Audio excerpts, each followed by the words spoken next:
Na questão 84 da Suma Teológica, Tomás de Aquino compara o intelecto angélico com o intelecto humano, para dizer que se os anjos têm como objeto próprio e direto a substância inteligível, por ser o anjo mesmo um ser separado da matéria corpórea, o ser humano tem como objeto de conhecimento os entes sensíveis, por ser ele, o ser humano, composto de alma e corpo. É a partir do contato da natureza sensível com os objetos táteis e visíveis que o ser humano conhece. A abstração, já presente no opúsculo Ente e Essência, integra o conhecimento de passagem do sensorial para a imagem e da imagem para os universais, a fim de que se consiga afirmar proposições a respeito de substâncias inteligíveis. Ou seja, daquilo que, de algum modo, nós podemos partir do material para conhecer abstrativamente. Contudo, essa seria a dificuldade, seria capaz o intelecto humano, de ter conhecimento daquilo que nunca se apresentou antes pelos sentidos, isto é, as substâncias diretamente imateriais, como a alma, Deus, o intelecto em si? O conhecimento, assim, precisa de outra via para apreendê-las. Se for mesmo possível aprender o conhecimento das substâncias imateriais no estado da vida presente, né, na expressão de Tomás de Aquino, que a gente já vai entender.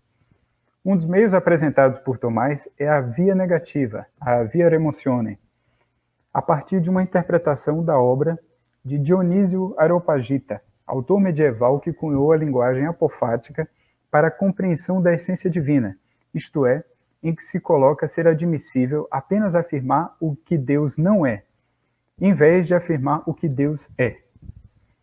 Certo? Em Tomás de Aquino, a via negativa expressa igualmente um entendimento teológico. No entanto, aponta para o desdobramento de um meio de conhecimento das substâncias imateriais em geral.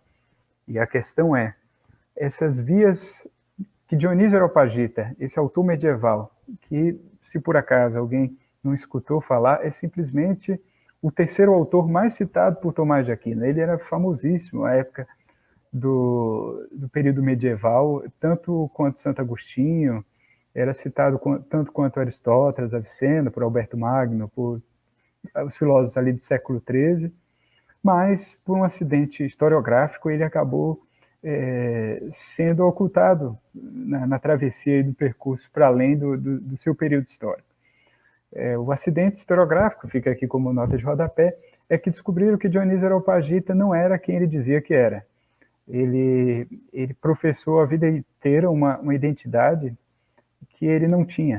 Assim, ele dizia que ele era um herdeiro apostólico de Paulo de Tarso, que teria sido contemporâneo de Cristo, e depois se descobriu que, na verdade, ele escreveu tudo aquilo na Síria no século VI. Isso só se descobriu no século XIX, e Tomás de Aquino não sabia, Alberto Magno não sabia, e o tinha como santo nome da igreja. E assim, ele é um autor neoplatônico, místico, e que Tomás de Aquino, um escolástico, dito mais racionalista, lida diretamente com uma autoridade. Então você vai ver um filósofo escolástico, herdeiro direto ali do Aristóteles, recém-descoberto no período medieval, conectando a sua teoria racionalista a uma mística, né, ascética, mais próxima de um neoplatonismo. Então, Tomás de Aquino, ao tentar conhecer, ao se perguntar sobre como é possível conhecer aquilo que nós não vemos, e não é nem por abstração, porque a abstração é o conhecimento a partir daquilo que já vimos em algum momento. Ou por imaginação, eu posso desdobrar como eu posso imaginar que um certo animal, por ter uma asa, por ter uma determinada pele, na minha imaginação consigo concebê-la, né, assimilá-la. E isso ser um ente totalmente abstrativo, não material, mas ele quer saber se é possível conhecer diretamente substâncias imateriais, como Deus e a alma, e o intelecto em si, ou no caso também os objetos matemáticos, enfim, aquilo que nunca passou pela matéria. Bom, e então, para tentar solucionar esse problema, ele vai reivindicar um tratado chamado Nomes Divinos, do Dionísio Areopagita, que depois ficou conhecido como Pseudo-Dionísio Areopagita. Nesse tratado, Dionísio ele enumera 3 possibilidades para o conhecimento específico de Deus, da essência divina. Seria o conhecimento por causa, o princípio de causa, por via de eminência, né, por excesso, né, por hipérbole, dizer assim, por exemplo, que Deus não é um ser, ele é um super ser. Ele não é só sábio, ele é super sábio, ele é super bom. Tudo que você puder afirmar sobre ele, na verdade, ele é excessivamente aquilo. E seria uma maneira de alguma maneira, eu colocar uma proposição sobre o divino. E a terceira seria por negação, que foi a via que Tomás de Aquino vai considerar mais para uma análise, ali na própria questão 84. Desses 3 modos, então, o Tomás diz o seguinte, eu abro e cito: quanto às outras substâncias imateriais, só podemos conhecê-las no estado da vida presente, por negação, ou por comparação com as coisas corpóreas, o que vocês já podem ter ouvido falar, que seria por analogia, que eu conseguiria, de algum modo, trazer uma afirmação daquilo que eu nunca vi, por analogia a partir do que eu já vi. Mas ele coloca, ele acredita que pode ser mais radicalmente a partir dessa negação. E o que seria? A conceituação divina pela negação, como a lemos, introduz a teologia negativa, ou teologia apofática, que aponta a natureza da causa primeira como abscôndita, ou seja, ela está além de toda e qualquer nomeação e ser. Tudo que se possa pensar seria apenas uma aproximação do que Deus mesmo não é, e ainda muito aquém do que verdadeiramente sua natureza seja. Para um conceito assim, que não pode ser apreendido nem pelos sentidos, nem pela inteligência, o único caminho é a união, na mística, a fim de se compreender o divino pela sese do vazio da alma e encontra o puro vazio de Deus. Isso em Dionísio Areopagita. A negatividade ou apofaticidade de Dionísio é uma via de negação dos predicados racionais e objetivos da natureza divina, sobrepondo essa natureza a todos os modos de ser. Deus está para além de todo e qualquer ser, justamente porque ele cria todo e qualquer ser, ele mesmo não pode ser um ser. É um argumento bem neoplatônico. A superação do ser em Deus compreende-se como a recusa do intelecto em determinada divindade, que seria a causa e o uno, e estaria para além da linguagem e do conhecimento. Bom, Tomás de Aquino se depara com essa teologia negativa, mas ele está interessado numa teoria do conhecimento. Ele vai fazer uma transição, e é esse caminho que eu vou vislumbrando nessa investigação. Como poderia ser uma passagem de uma compreensão teológica para tentar se fazer uma teoria do conhecimento das substâncias materiais em geral. Se esse método ele pode ser desdobrado para uma teoria do conhecimento. Bom, a noção de conhecimento negativo em Tomás de Aquino, ela já aparece na literatura secundária em língua portuguesa através do artigo do professor Carlos Arthur Ribeiro Nascimento, um artigo de 2008, que ele trata do método negativo em Tomás. Ali se afirma que o conhecimento sobre Deus, na obra de Tomás de Aquino, está na correspondência, sim, com os princípios da teologia negativa, Dionísio Areopagita, uma vez que Tomás já teria expressado a seguinte passagem. Eu cito Tomás: não podemos saber a respeito de Deus o que ele é, mas o que ele não é. Não podemos considerar a respeito de Deus como é, mas antes como não é. É o que Nascimento chama de conhecimento negativo de Deus. Essa correspondência com a obra de Dionísio, há também um contrassenso na discussão quanto à possibilidade de defesa em Tomás de um conhecimento negativo de Deus.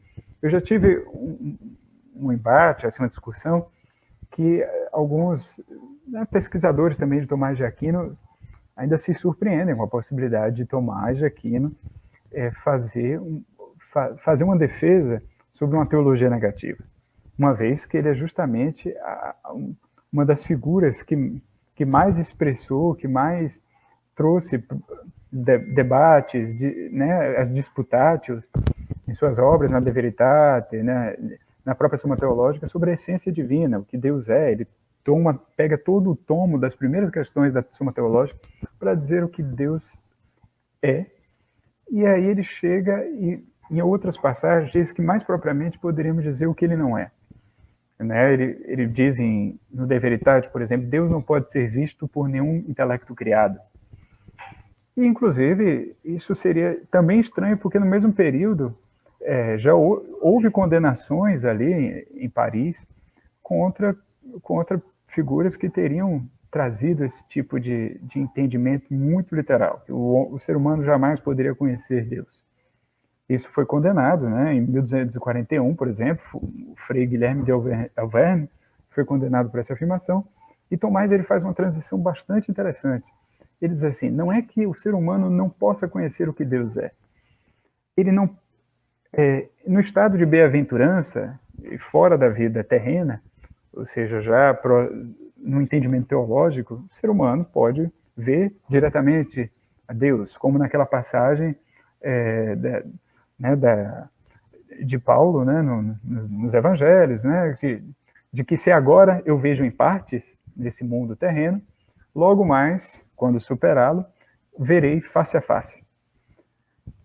E Tomás coloca isso. Sim, nós, fora de um ilemorfismo, de uma composição substancial entre forma e matéria, que é o nosso corpo de ser humano, nós, fora desse estado, poderíamos ver face a face esse entendimento, assim como os anjos o fazem.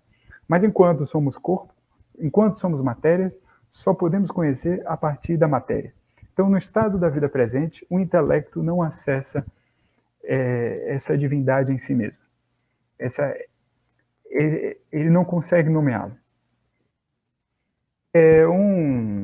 Um teórico, né, chamado Eubank, ele defende tanto esse ponto que ele chega a pegar como Tomás de Aquino conceitua o que Deus é no capítulo 14 da Suma contra os Gentios. E ele faz uma listagem de que Tomás de Aquino, ao dizer o que é a essência divina, ele, na verdade, ele faz uma lista negativa, dizendo assim, bom, Deus é eterno. O que significa ser eterno? Ele é não temporal. Ele não tem uma potência passiva, ou seja, ele é puro ato, ou seja, não é passivo. Ele não é material, ele não é composto, ele não é sujeito à corrupção das coisas, ele não é corporal, ele não é diferente de si mesmo, ele não é um ser em que se difere de sua essência, não é um ser que admite acidentes, e assim por diante. Tal ordem indica, por extensão, que em qualquer análise reflexiva das atividades imanentes de Deus, a maneira preeminente de consideração é por via das negações. E assim, as substâncias imateriais são conhecidas por via de remoção e de alguma referência às coisas materiais. Sendo assim, fica demonstrado, assim, pelo menos colocado vários indicativos dessa consideração da teologia negativa de Tomás de Aquino, a negação pelo estado do intelecto humano em vida presente, certo? Então, para fazer já essa diferenciação. Num conhecimento teológico, o ser humano conseguiria conhecer pela bem-aventurança e pela graça o que Deus é.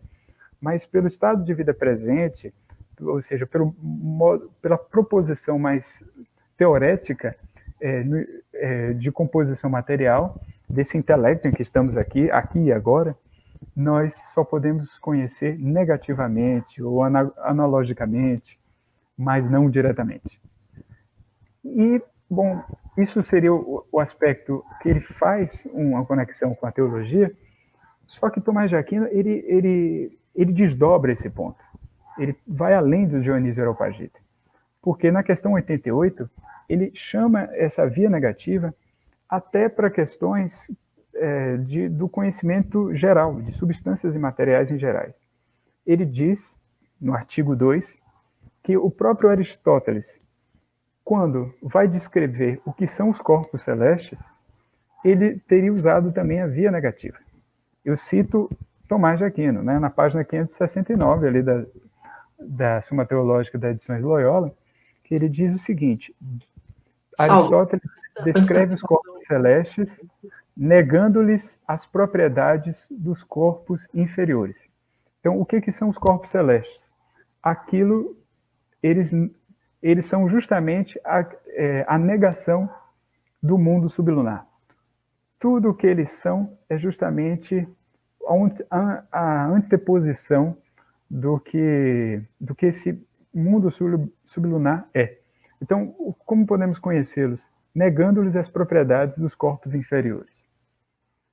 Então, isso dá uma pista, e essa pista que eu pretendo seguir, de que Tomás de Aquino ele estaria colocando uma teoria do conhecimento negativo. O próprio Carlos Arthur Ribeiro Nascimento, ele, em outro artigo, ele chega a tentar esboçar essa metodologia, colocando a tese de uma metafísica negativa em Tomás de Aquino, de um conhecimento geral das substâncias imateriais a partir desse modelo e dessa via.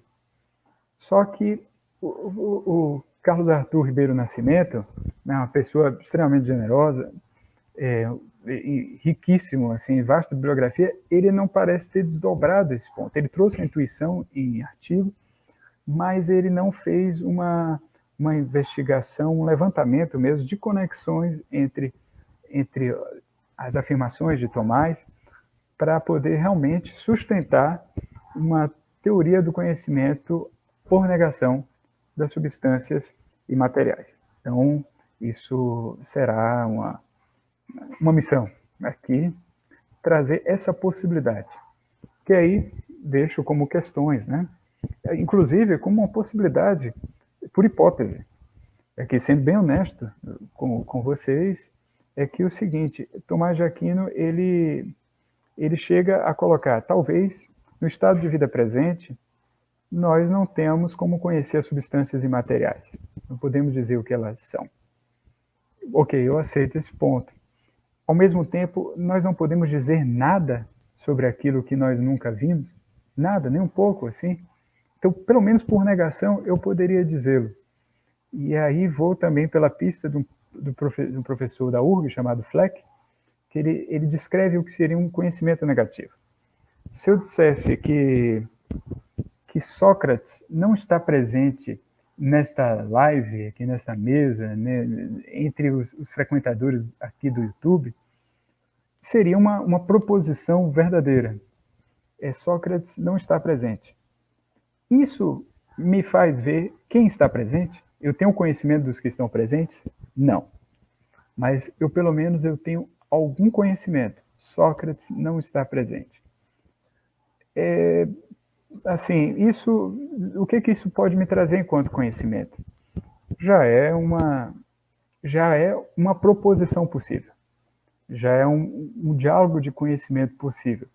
Que, assim, dentro de uma lógica, eu poderia dizer que, por negação, eu poderia conhecer o seu contrário. Por exemplo, nesse momento, é noite. Logo, não é dia.